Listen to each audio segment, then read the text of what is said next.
Welcome to another edition of the Empower Hour. I am ALQAMAR. And I'm HANIFAH. And we are your hosts each and every Wednesday from 2 to 3 p.m. right here on the eLife Media platform. We have a special guest in store for you guys today. We're going to be talking to Dr. Wesley Muhammad. And we're going to be discussing his new book, actually, Understanding the Assault on the Black Man, Black Manhood, and Black Masculinity. Should be a very interesting discussion.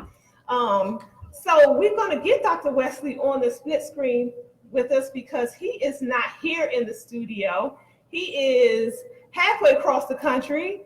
I believe it's Chicago is where he is today. So we're going to be getting him up. Really, here he is, Dr. Wesley. Welcome to the show. Thank you. How are you, dear sisters? We're doing great. How you doing? Are you Chicago? I am in Chicago where it's very cold. Woo! Not true. Uh-huh. Yeah, it's definitely cold on this side as well. We're in the mid-20s over here on this side of the atmosphere. Yeah, in D.C. Yes, sir. So we appreciate you joining us on this program and taking time out of your busy schedule to talk to us about your most recent project. The honor is mine.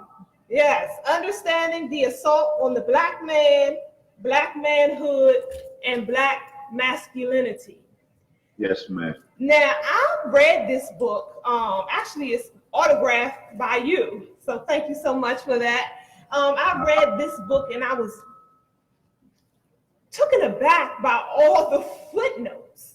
It's actually, it's like, how can this information be disputed when everything in here is backed up by footnotes? So you can actually do your own research and study and come to the same conclusions that you have about this book. So let me just ask you, what made you decide to write a book like this?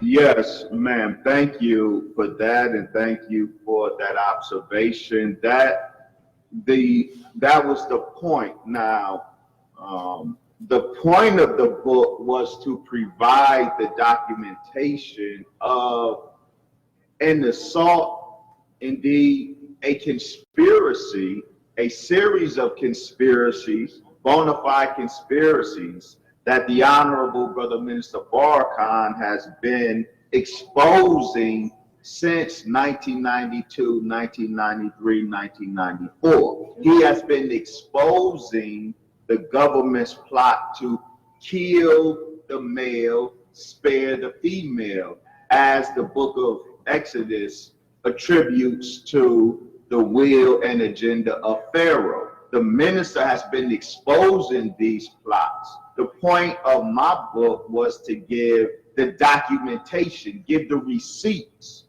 for the conspiracy, the real conspiracy, so they cannot be dismissed as conspiracy theory. A conspiracy theory is a unfounded claim of conspiracy. We provided the documentation, so there is no debate or dispute. What we are presenting is a bona fide conspiracy fact, not a conspiracy theory. Right. You have anything? No. What is the ultimate goal and the agenda at play? So we hear you say that it's a conspiracy going on, but what is the ultimate goal? Why are these things taking place, you think? Yes, very good question. So there's a macro agenda and then a micro agenda. There's a broader agenda, which has always been one of the agendas of global white supremacy. Dear sister, everywhere the white man has gone on the planet, everywhere, he had to be the only man in town. Wherever he set his boot on the planet, part of the colonizing etiquette was to unman the local male population so that he could be the only man in town. So that's the macro agenda. That's part of the global project of white supremacy, unmanning the native or indigenous males. There is a micro agenda as well that is a consequence largely of the 1,000 so-called riots that took place between 1961 and 1971, the decade that is more often attributed or characterized in popular media by non-violent civil rights movements. It was really characterized by violent uprisings, over 1,000. And after the 1967 12th Street riot or insurrection took place in Detroit, Michigan, the government decided that the problem of these violent uprisings was what has been described by scholars, white sociologists, as black masculine hostility. So black masculinity was diagnosed as the medical problem at the root of the riots. And since black masculinity was the medical problem, they determined that the medical solution would be black femininity. So from that point to this government has engaged in numerous covert operations designed ultimately to scientifically unman the black man, scientifically feminize the black man.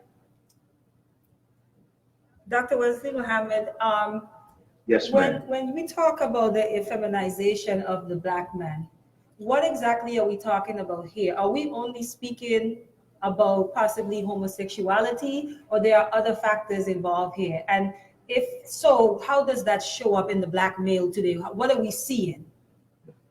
That is a very important question, because unfortunately, many who listen to me, when we hear, or anyone who talks about the feminization of the black male, we automatically go to homosexualization. Right. Homosexualization is a part of the broader phenomenon of feminization, but there is also non-sexual feminizing of the black male. Homosexuality is specifically a sexual feminizing of the black male, but there is a myriad of ways in which the black male has been non-sexually feminized. For example, I often use this example as a textbook illustration of a non-sexual feminization. That brother, dear sister, who is happy, he is content to be at home while his woman works. He's happy with the situation of his living in his woman's house. He's content with the situation of being a kept man. A content kept man is a feminized man. That's a non-sexual feminization, but it's still a feminization. So no, not all feminizations.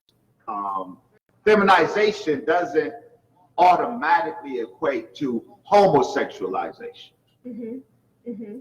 So hence the strain of marijuana that's currently on the streets. Yes.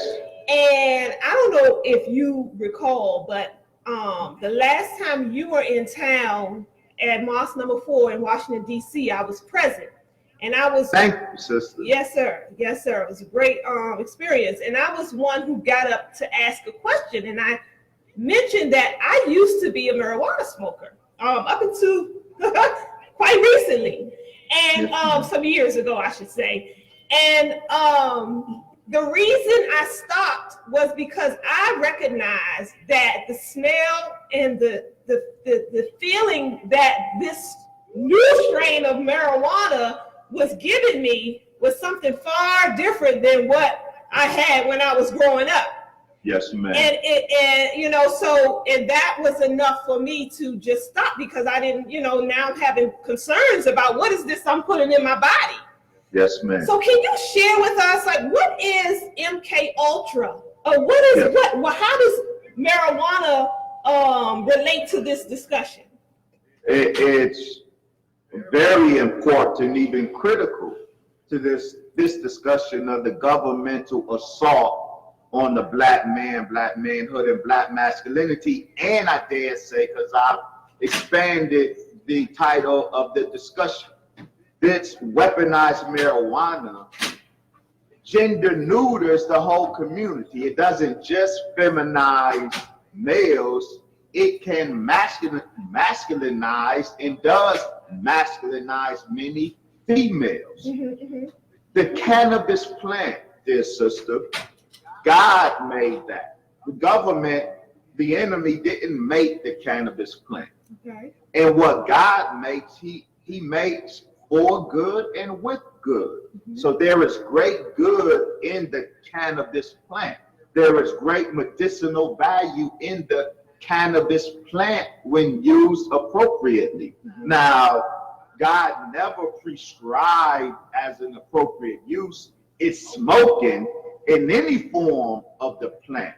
However, what the jazz musicians, Louis Armstrong and the others, what they were smoking on in the 1930s, 40s, and 50s is very different from what we're smoking on today. And the key difference is the natural cannabis plant and the weed that was smoked during Louis Armstrong days had a THC content. THC is the compound that gets you high. It had a THC content of less than 1%. The weed is being smoked today, the loud, the kush, the dro. These forms of marijuana have an exaggerated THC content of 10, 12, 20%. That's unnatural and it's damaging. Also, dear sister, the scientists who weaponized the marijuana, and this weaponized marijuana is not just on the streets, it's in the dispensaries. That's why the whole legalization of recreation marijuana is a hustle, it's a trick of the government. Dispensary marijuana, as much as street marijuana, has been weaponized. And those who weaponized it, sister, I'll close on this, because the difference between what is being smoked today and what was being smoked yesterday is very critical. Those who weaponize this weed, they not only increase the amount of THC in marijuana, but they altered the THC molecule itself by adding a nitrogen atom to the molecule. By adding a nitrogen atom to the THC molecule, THC is made analogous to heroin. And this is why, which is an alkaloid. This is why the weed that is smoked today is addictive.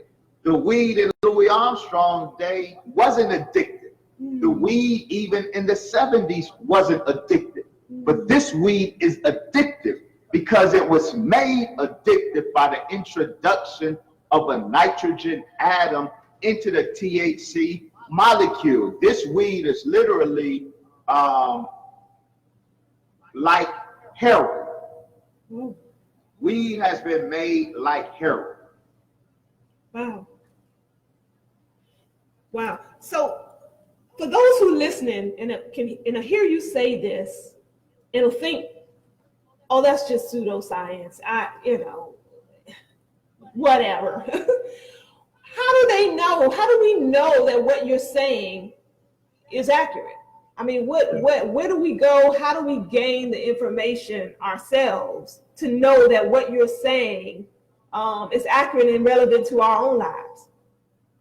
Yes. You mentioned MK Ultra. Yes.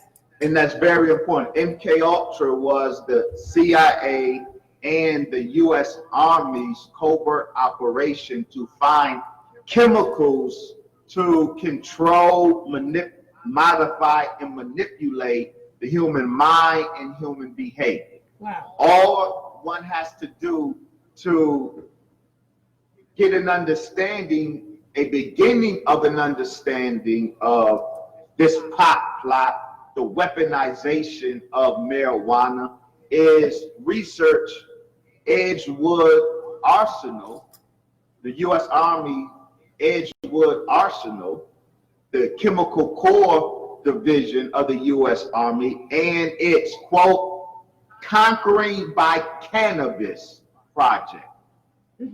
Conquering by Cannabis project. Wow. The aim, this is what it's called. I didn't call it that. Right. They called it that. It was their chief scientist who said, we study marijuana not for medical purposes. We study marijuana to conquer people. And when you study the people who are intended to be conquered by this cannabis, they sent their research chemicals, including THC, to a man named Harris Isbell, I-S-B-E-L-L. You should look him up. Harris Isbell tested these chemicals investigated by the CIA on black men. And so when THC was first, when natural THC was first isolated by an Israeli, Raphael, an Israeli in 1963-64,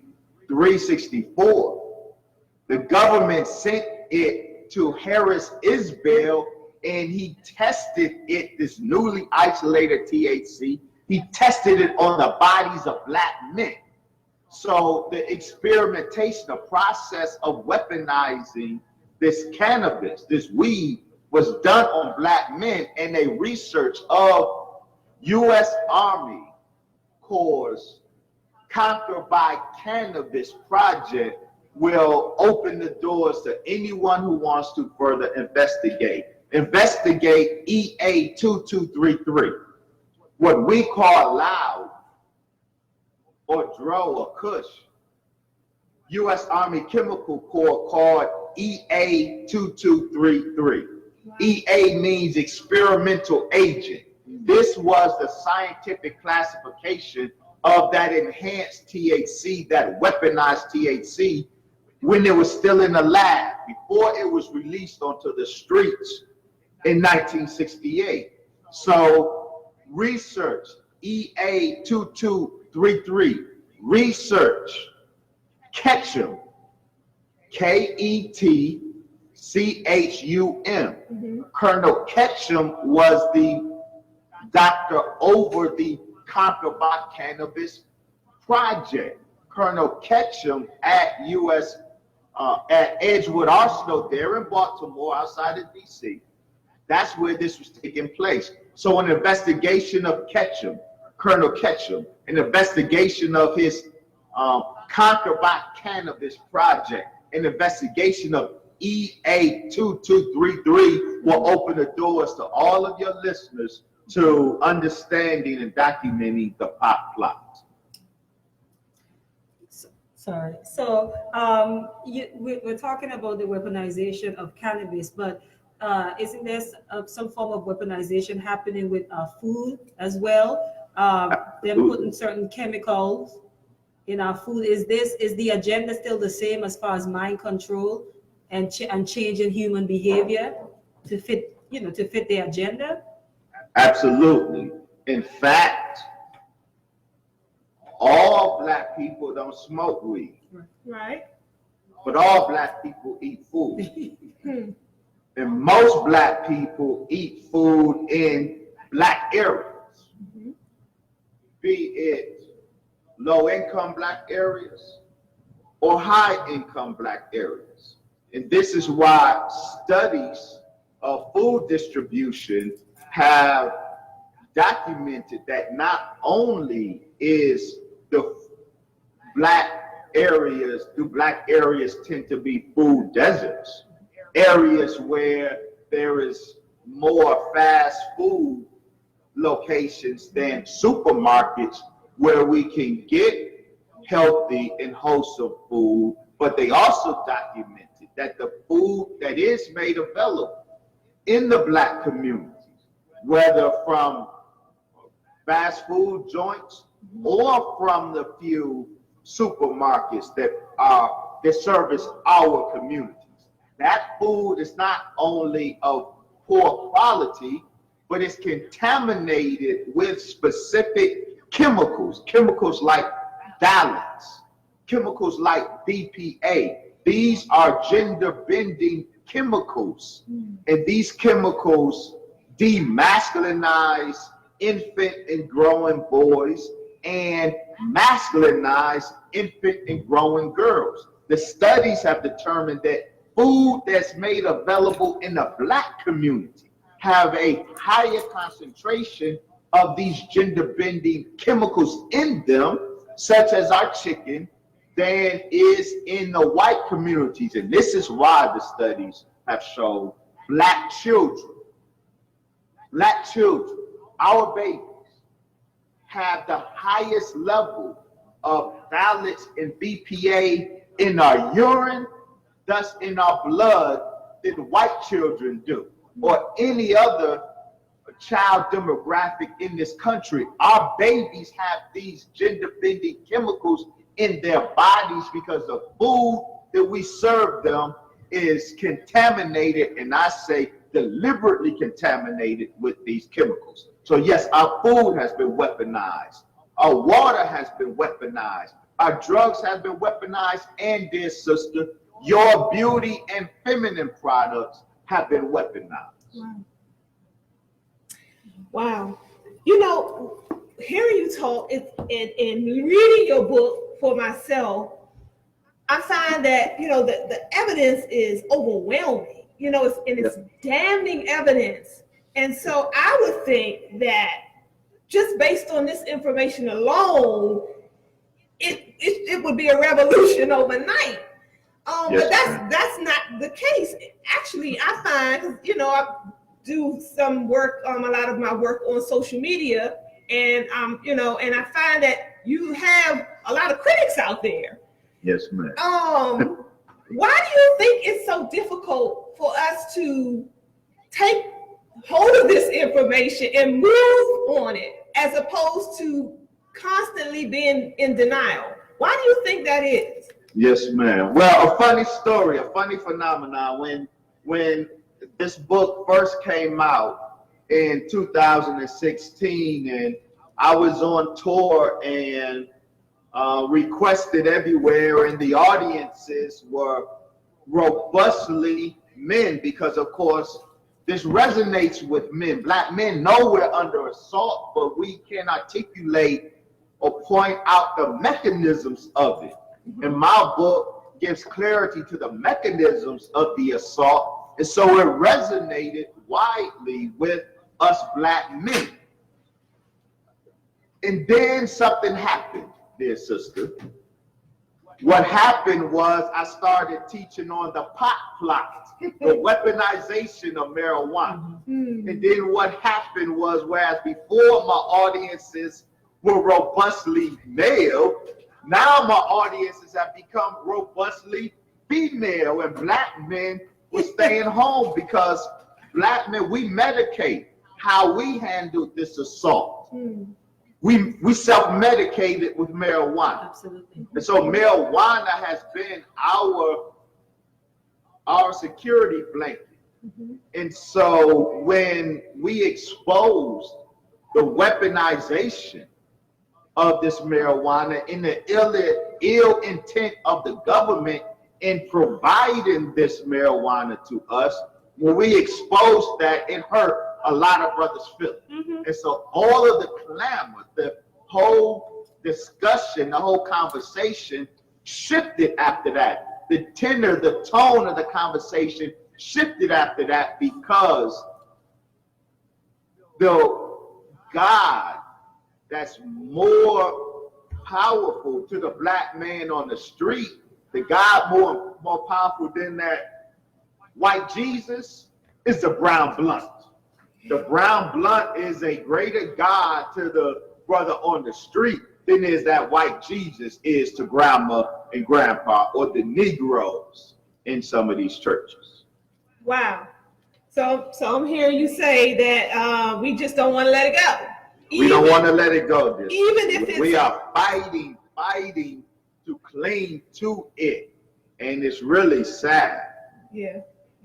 Even if it was overwhelming evidence that these chemicals are feminizing the black male, right. We're still not interested in letting it go. That's right. And a reason for that, I did think, and so I will be transparent and admit a naivete that I had when I first embarked on this journey. Mm-hmm. I knew, or I thought I knew, that while black men don't fear death, mm-hmm. so telling a black man, well, you should stop smoking because it will kill you. Mm-hmm. Well, we have normalized death in short lifespans mm-hmm. in the black community. Mm-hmm. I thought what would resonate with us is exposing the attack on our masculinity. I thought that would make brothers, the young brothers in particular, make us say, oh no, I don't want to mess with that. But I subsequently learned my error. Mm. This millennial generation in particular, it is a very gender neutering generation. Facebook, for example, has 52, I believe, 52 categories of gender. And the millennials applaud that. So it's different from when I and you grew up, where there was an appreciation for the distinction between man and woman, right. Distinction between male and female. That appreciation is all but totally absent among the millennials. Mm-hmm. The millennials appreciate LGBTQ, AIGT.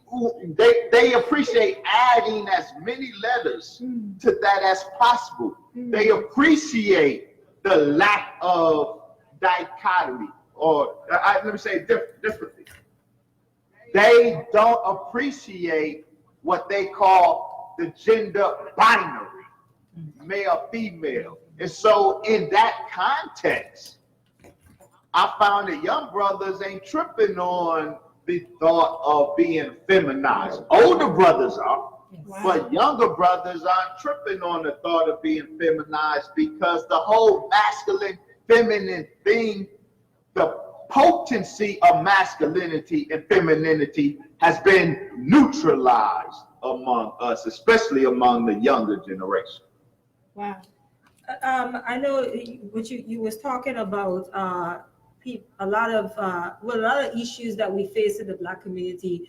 We're noticing that a lot of us self-medicate, mm-hmm. and that's one of the things that we use to do that is marijuana, weed. Mm-hmm. And you're not even necessarily saying, you made that very clear in the beginning of this program, that the cannabis plant itself in its natural form and could be consumed in so many other ways. But it's interesting that once you start to talk about the strain of marijuana that's out there and smoking it, this is where you get an uproar, because that is, I feel like there's some education that needs to be had, right? Around cannabis use. That's one. And the other thing is, Dr. Wesley, if you can share with us any research that you've come across over the years, or just do your research for the book, where it shows you maybe someone that have been using the marijuana that we're seeing on the street over some years, and the changes that maybe biological changes from the chemicals that they have gone through. And if so, what did that look like? What did those changes look like in that individual, even testimonies? Yes, ma'am.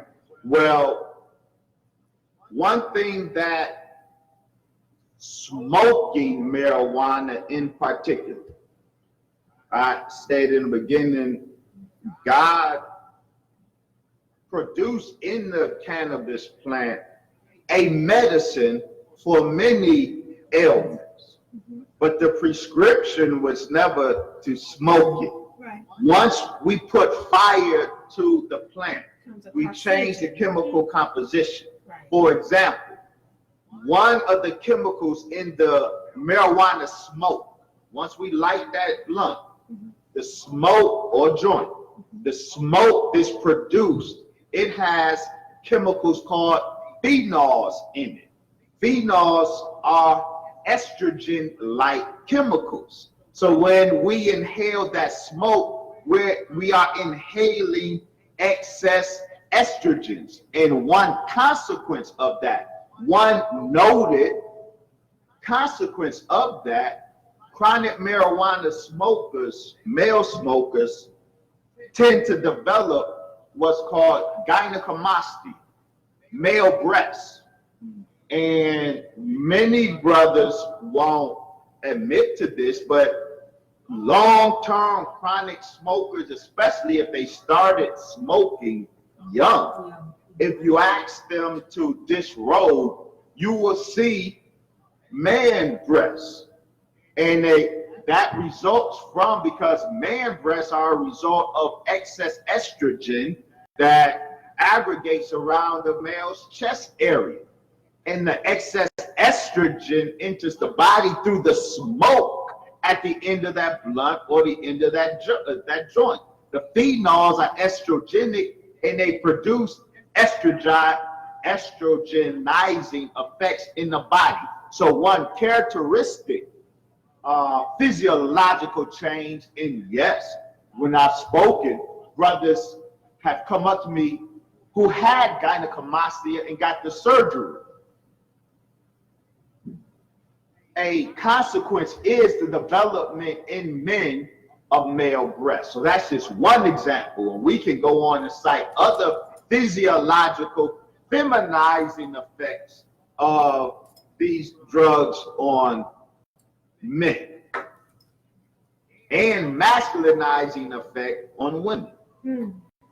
So I have, okay, so I have another question too now. I know that we have a sort of an epidemic. I also think sometimes it's over-exaggerated, but it's a real thing with single parenting in our community, for one. How much of the, because I'm the mother of a 6-year-old, and I can say that some things he do, the older he gets, I realize his wiring is just really different from mine. So there's some things I just leave like for his dad to address because I can't begin to understand them. And I had to own that as a mother and figure out what my role is as nurturer in this child's life, not to compensate, because I don't have to compensate for the masculine in his life. So I had to step back. But not many women have the chance to do that in our community because they are really doing it on their own. But how much of this feminization process do the Black woman, the single mother or single Black woman, not that it's deliberate and no fault of her own necessarily, but how much of this feminization that's happening with our Black men, how much of that are we contributing as Black women who are raising our sons as single mothers? Yes, ma'am. Thank you for that wonderful and important question.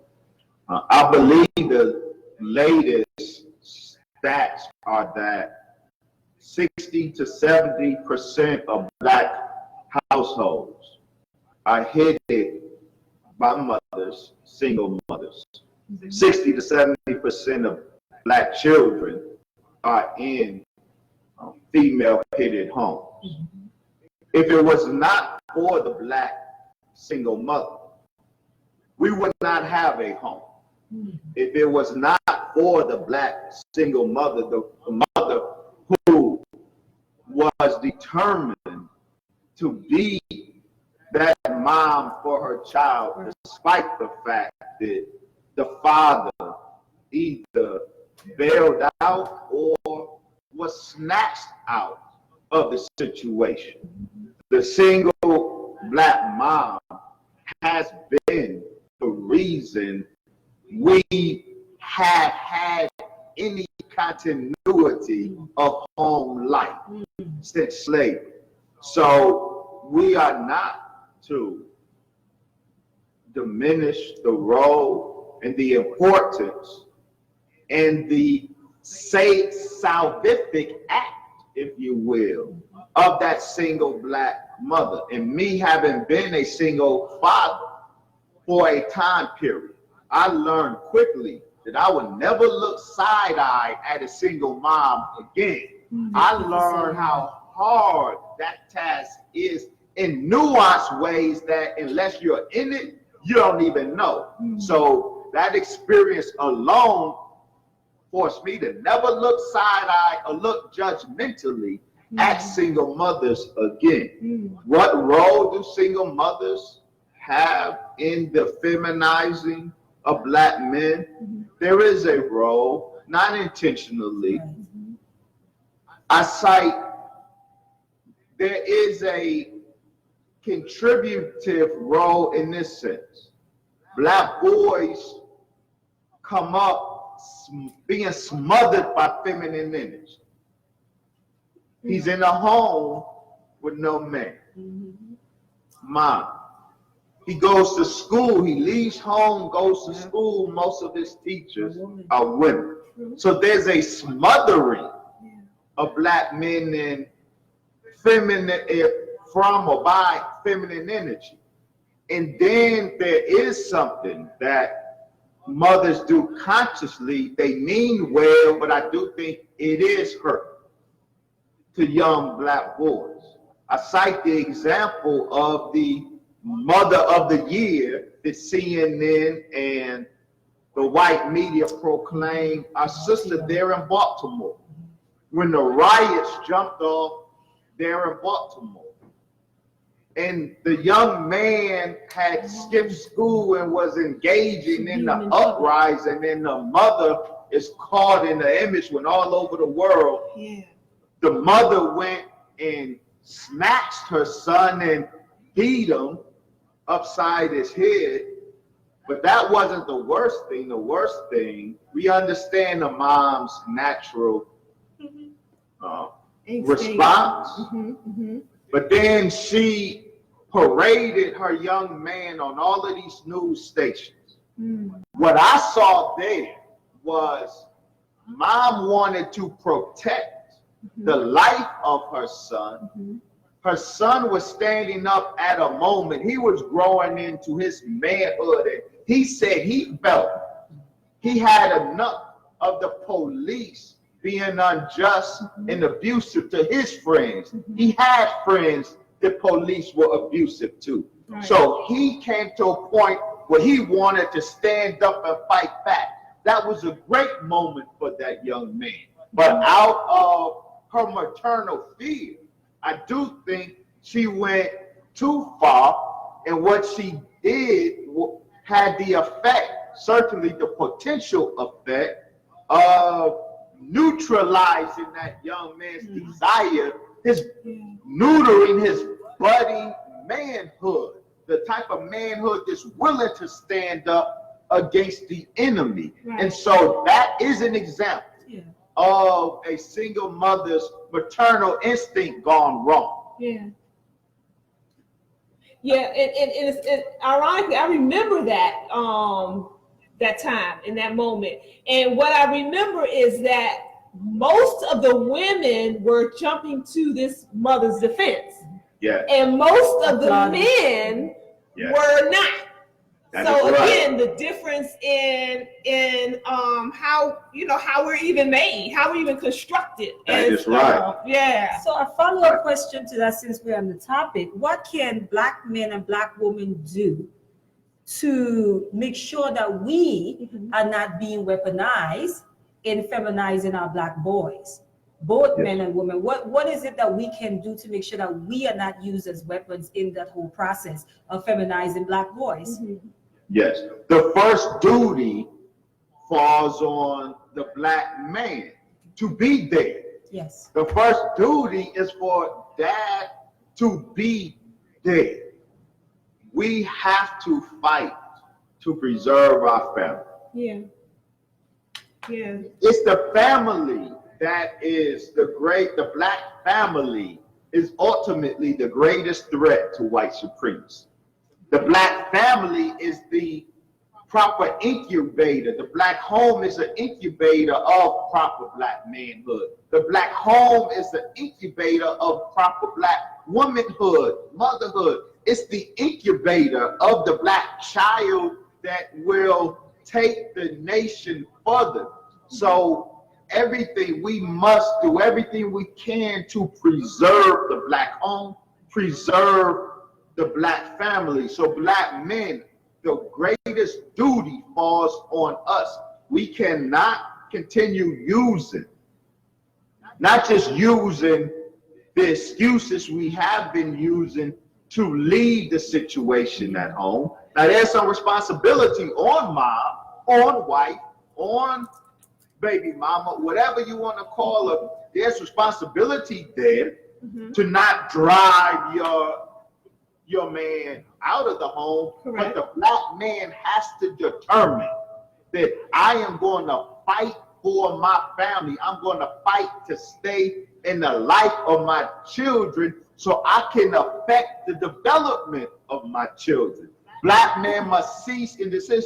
It can be said where we have been victimized by the mass incarceration scheme. So black men are snatched out of our homes, out of the lives of our families. And that is true. But I will also add that we can and must stop engaging in the activity that makes us vulnerable to falling victim to such schemes. Yeah. We have to change our behavior so that we can be there in the family. That's first and foremost. The first thing that needs to happen is the black man needs to declare we will do what we need to do to not be absent from a child in our family again.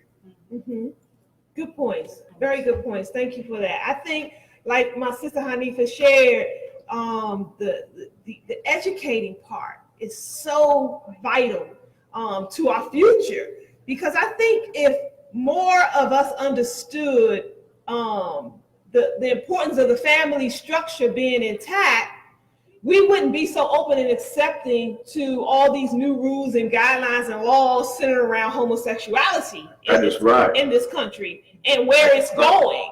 We have this, a lot of us have this lackadaisy attitude about, well, that's none of my business. I don't care who other people sleep with, things of that nature. But I don't think we put it in the proper context to understand we are at war. That is right. And what that means and how, the more comfortable you become with these new modern times and laws and things, the more harmful it is for our family structure. That is right. Yeah, and that's centered around genocide. That is absolutely. Yeah. But just moving into a different area, because you touched on a whole lot more in your book besides the homosexuality concept. And what struck interest to me is on page 29, you talked about the Biden-Clinton bill. Joe Biden being instrumental in the crime bill. The architect of it, actually. Can you touch on that a little bit? Because again, that was a surprise to me. Yes. Yeah, because we all love Joe Biden because he was the first black president's vice president. What we don't realize is that he was a key aide to who I call the black baby eaters. What is it? Clinton, the black baby eaters. Okay.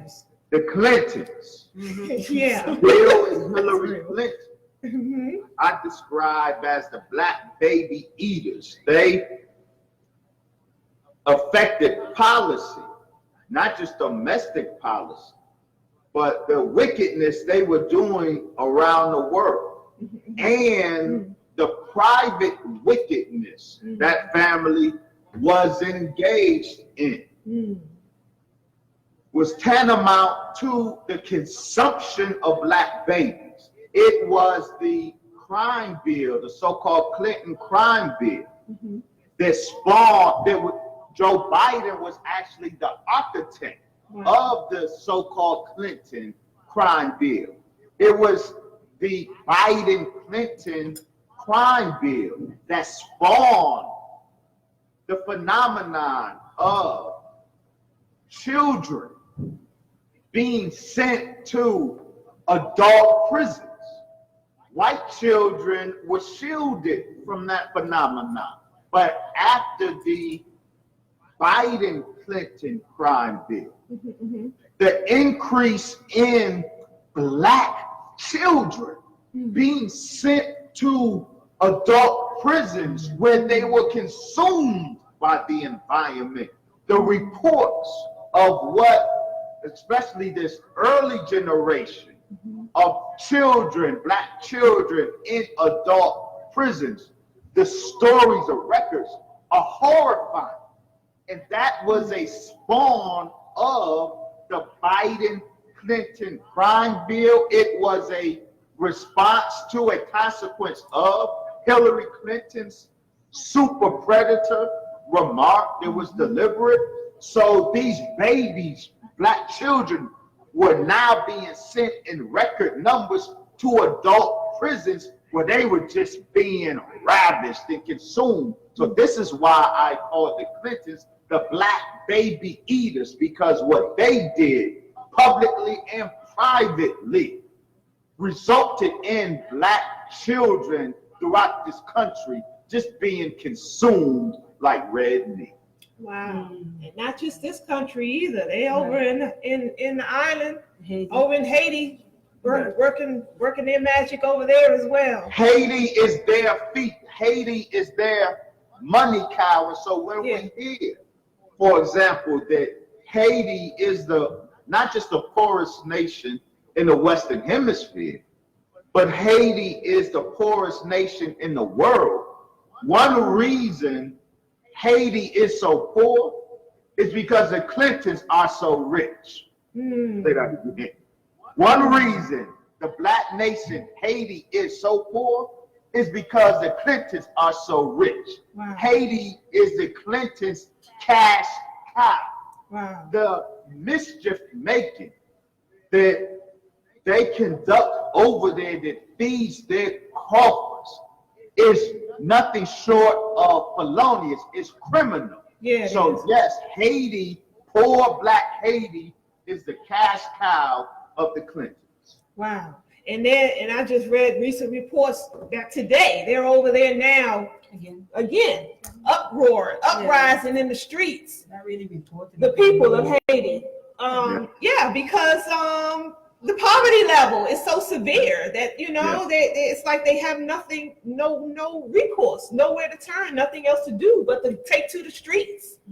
That is right. Yeah. And Haiti received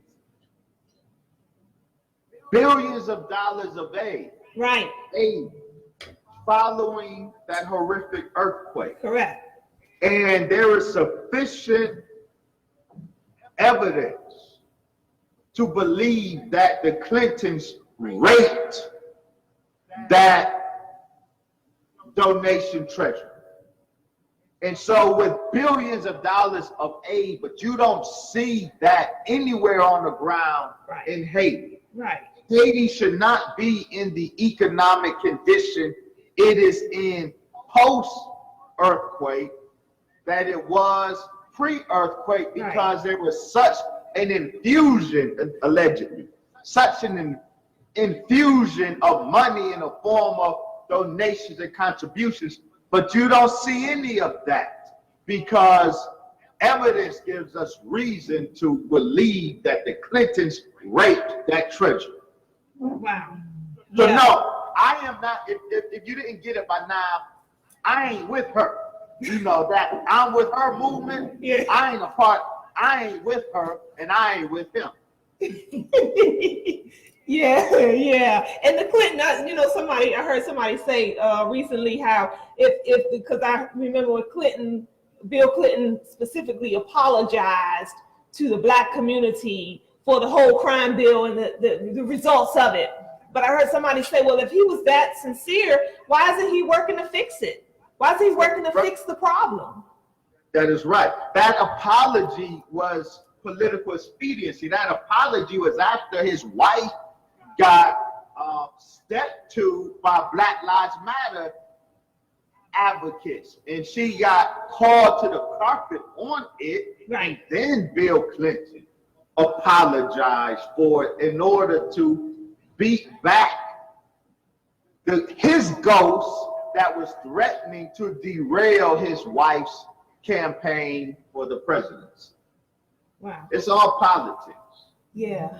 So what is it going to take? Because again, I'm seeing and hearing everything you're saying, and I'm seeing that the education component, I believe, is what we're missing. And I think that if more of us are more educated on these type of things, then we would be able to make more informed decisions with our own lives. So Yes. what do you see? What do you see it taking for us to really catch on and latch on to this type of information so we can change the course of our existence? Well, very good question. There's a couple of angles to approach that question. One, I believe there needs to be a mass effort around this information. Mm-hmm. There is an urgency to this information. You mentioned it earlier. This should cause a revolution. Right. And I agree with you. If nothing, the first revolution it should cause is a revolution or change in how we live life. Mm. Because now we see how this attack is coming and we can sidestep some of it. So there should be a revolution in our way of life. Mm-hmm. But there needs to be a mass effort in making the information available. There needs to be town hall meetings on this material. Mm-hmm. There needs to be a streamlining of the information. The churches should be discussing this information. Mm-hmm. There should be community town hall meetings discussing this information. Mm-hmm. So there has to be a concerted mass effort to emphasize the urgency of the information and to organize the community around the dissemination of the information. The other thing, the more pessimistic approach to that question is this.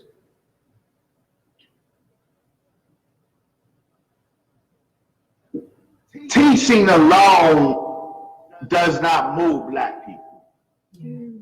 We have to feel the heat of the ironing rod.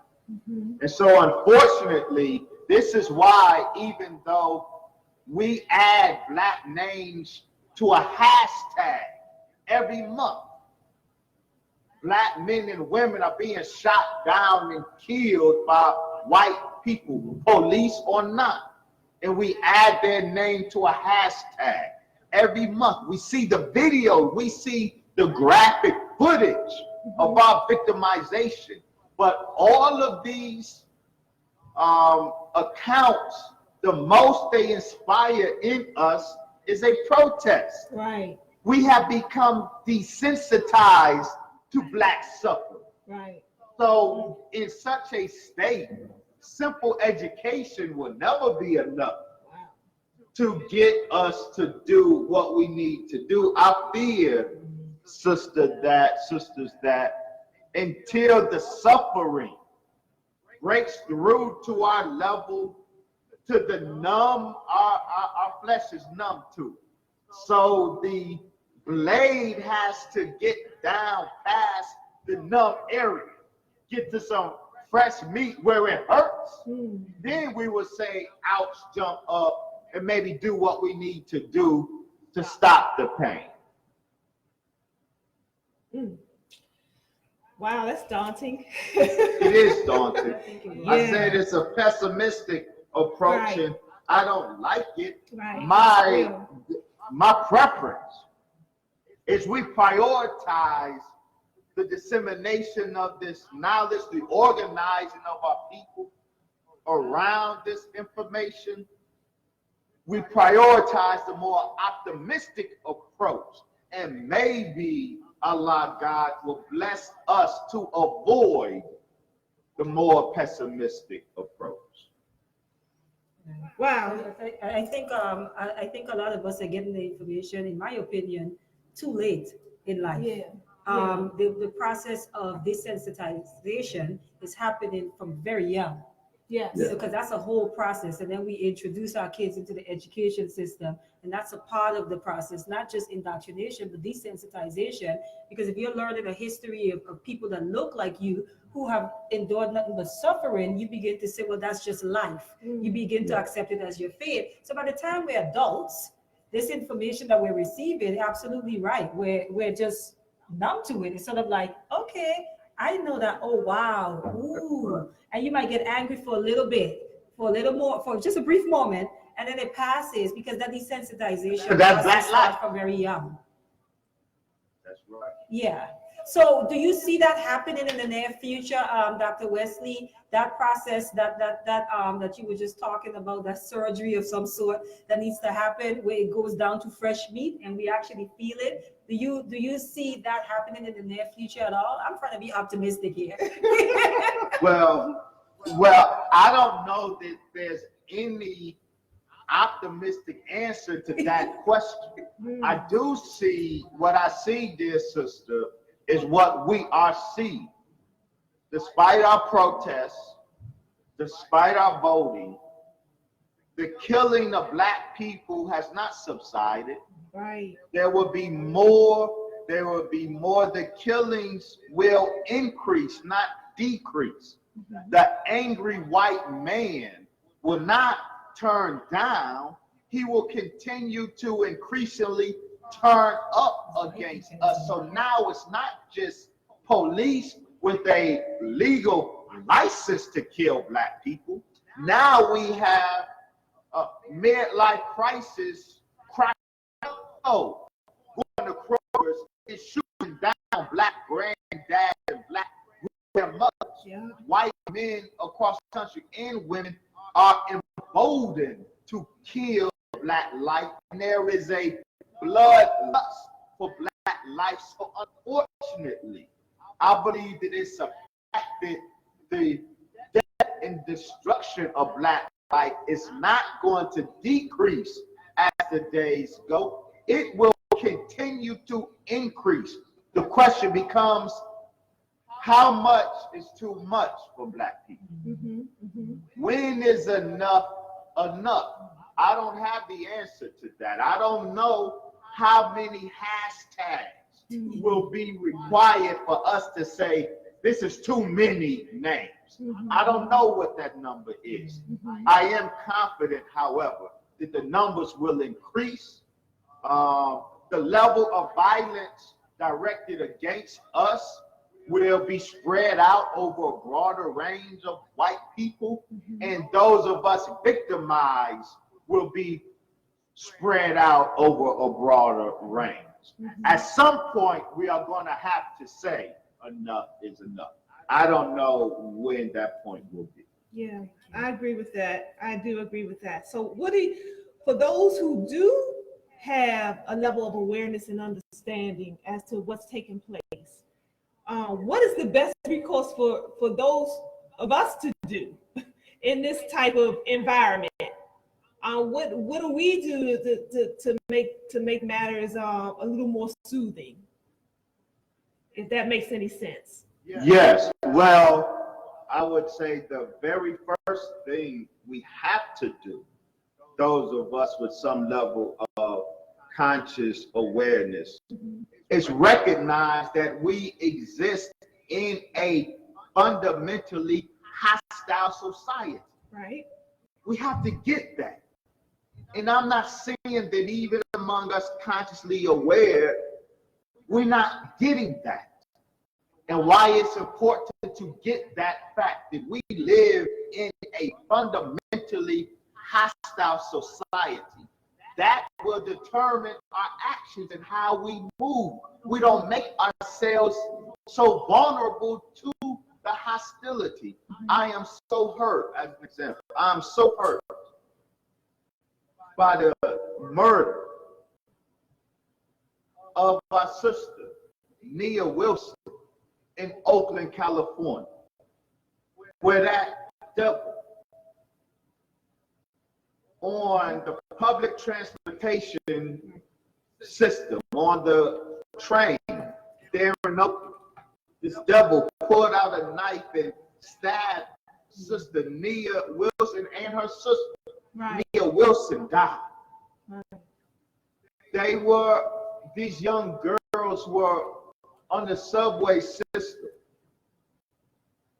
late at night, which was their right.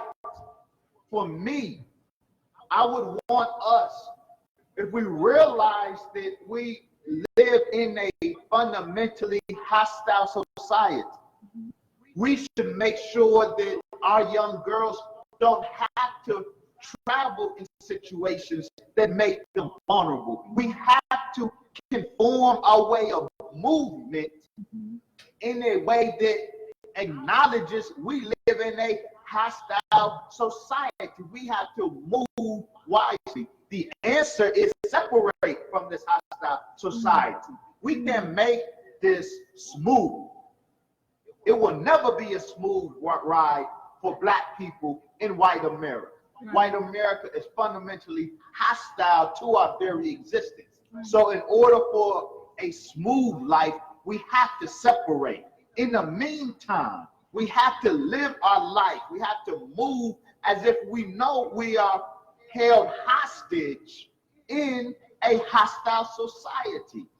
Move in a way that makes us, our girls, our wives, our mothers, our grandmas, and our children, makes us less vulnerable to the hostility of this angry white man and his woman. Well, thank you. Thank you for that, Dr. Wesley Muhammad. That is our hour. I think we went a little bit over our hour, but that's fine with. I'm so sorry. Oh, no, please don't be. Can you share with people where they can find your book? Yes, at www.drwesleymuhammad.info. That's drwesleymuhammad.info. All right. And that's understanding the assault on the Black man, the black manhood, and Black masculinity. Yes, ma'am. We thank you so much again, Dr. Wesley, for gracing us with your presence here on the Empower Hour. And please, thank you for having me. I enjoyed every moment of it. Thank you, sir. And keep up the important work. You too. Thank you. This is a very important platform that you have, and you are using it so responsibly to the benefit of our people. Please keep up your great work. Yes, sir, we will. Thanks again. Thank you. Take care. Bye. All right, family, that is our Empower Hour. You heard it right from his mouth, Dr. Wesley Muhammad. So go out and grab his book. It is a very interesting book. Like I mentioned, there's nothing but footnotes in this book. And so everything that he's sharing, you can do your own research on it as well. So until next week, take care of each other. Peace.